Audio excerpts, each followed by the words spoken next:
I'm Mariba Amer, current co-internal relations director and news desk editor at the Daily Texan now. I have the honor of interviewing David DeVoss, former managing editor of the Texan. David, would you like to introduce yourself further with your professional background and a little bit more on what you did at the Texan? I was at the university for 3 years.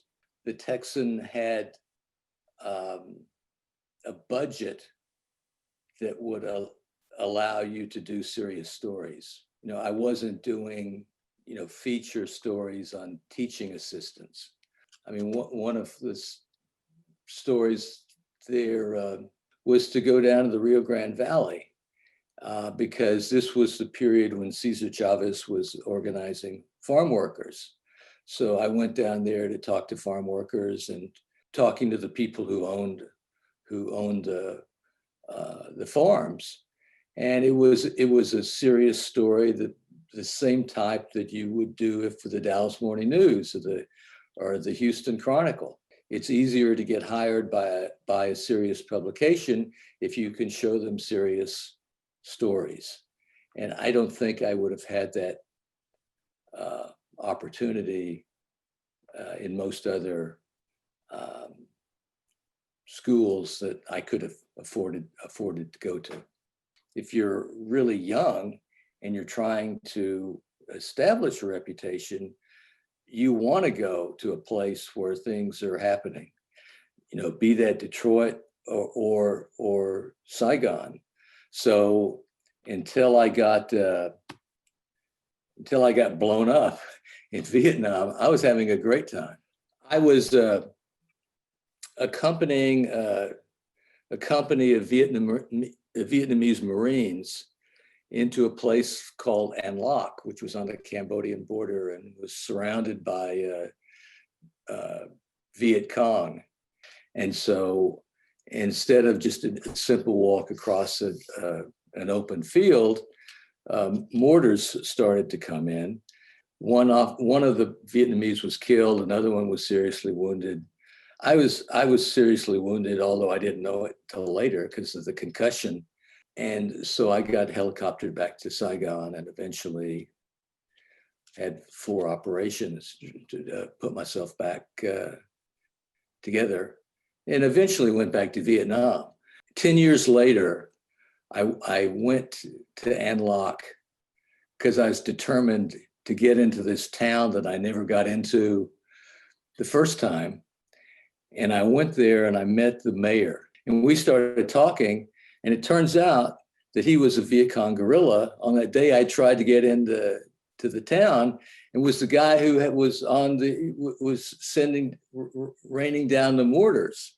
So I've met the guy who wounded me.